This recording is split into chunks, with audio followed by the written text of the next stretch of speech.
So all the kind of worrying and fretting about what might happen really shouldn't be going on. We have the proof that consciousness has a plan. And we're all part of it.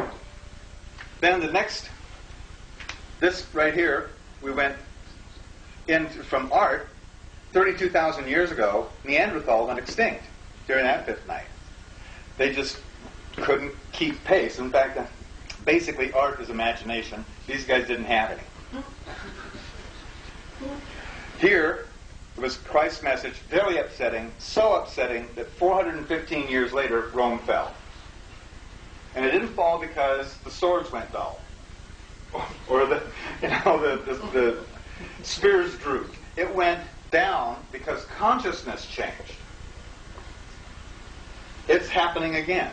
We're watching it happen again. Consciousness changing, right over the top of a government. So here in the ethics period, in the fifth day, what we should be seeing is the neighbors. We should be meeting our galactic neighbors in and about that. Plus all kinds of wonderful technologies. 1873 to 1893, by the way, which was the fourth day of this cycle, was when Nikola Tesla developed free energy. That's when he was doing all his work. Power squashed his researches. But here we are, full circle, back again. So during this period of time, by November of this year is the end of this fourth day, there will be, to consciousness, there will be an exposure of the fact of free energy. Talk about a change on power. We're going to see a big shift. And that's challenging enough in itself. We've got this descending time order here. Right now, things are changing every 360 days. There's a step in evolution. But here, every 20 days, there'll be the same amount of change or shift as there is in a year now. Now, this is presenting a real problem to the mind. Remember, we went along, we developed this mind over this 2 million year period to see the similarities and differences between things. It has a speed limit. 24 thoughts per second. That's as fast as your mind can process anything. 24 frames per second. That's how movies work. Special effects and all that are worked off of that. So as more and more information is piled in on this mind, it can process less and less of it. You understand? This causes stress on the whole system. It's part of our evolution. I mean, it was built right in. If you're not sure about something, your body starts to get tense and stressful, so you would leave that situation and go to some place that's more comfortable. It's very natural. Well, we aren't living so naturally. We've kind of got to where we started to adapt to stress and having big physical problems and mental lapses, and even now there's things like, well, there's the fight and flight syndrome, which is road rage and desk rage and spousal abuse and Columbine High School and terrorism is all the fight or flight syndrome. And then the mind has another plan too. If that doesn't happen or handle it, then the mind just goes unconscious or pretends not to see. And that is what we see a lot around us, don't we? People into all sorts of distractions to keep them unconscious of what's actually going on in their lives. So, the mind is having a problem.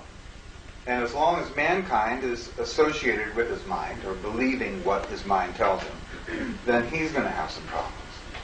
On the other hand, there's a whole other system that we came here with, that you're born with. It's called your intuition.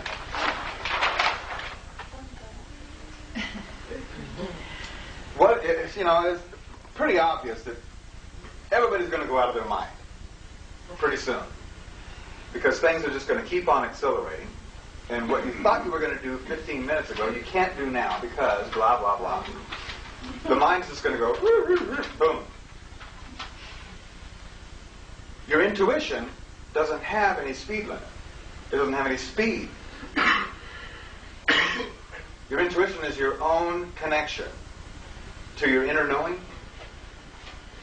your own personal knowing, which is part of all that can be known. It's sort of like this. We have, here's you, or your consciousness. Let's not even count your body right now. Let's just say, here's your consciousness, right here. Your consciousness is sort of like this. It's oriented. Your consciousness is always oriented by time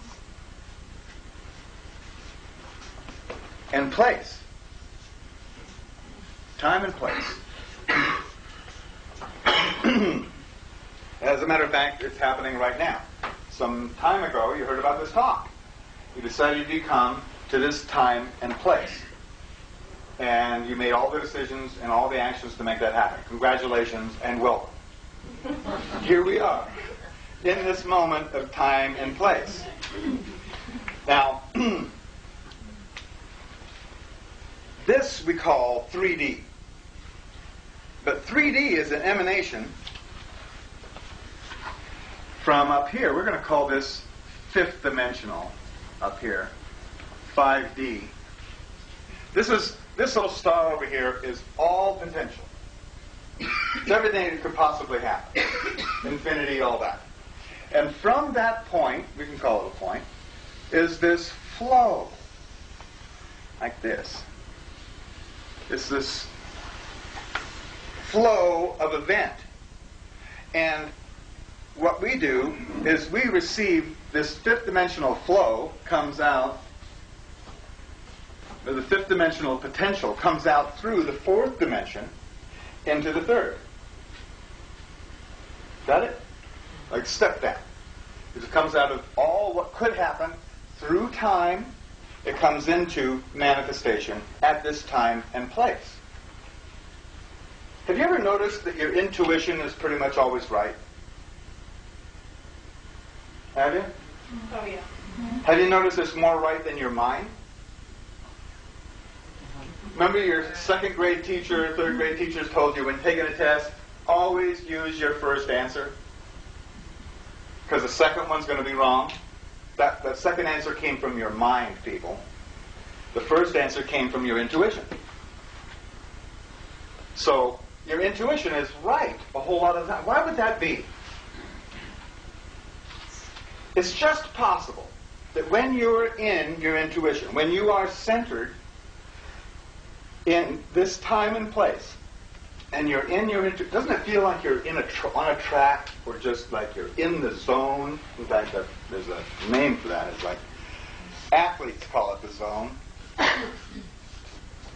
When you're in that zone, it just feels natural and like you just know the right thing to do. You're centered. When you're there, it's just possible that that's the staging for actually creating your future. Well, it would handily explain why your intuition was so right, wouldn't it? If you're creating your next moment,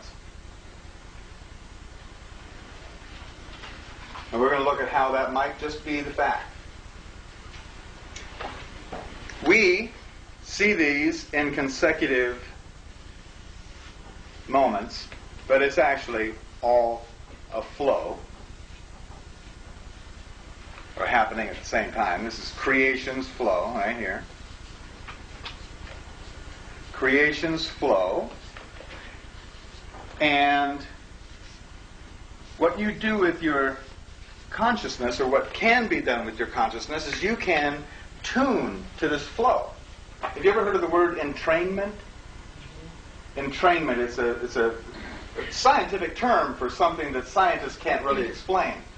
It's how mechanical things, and certainly life organisms, go into syncopation together.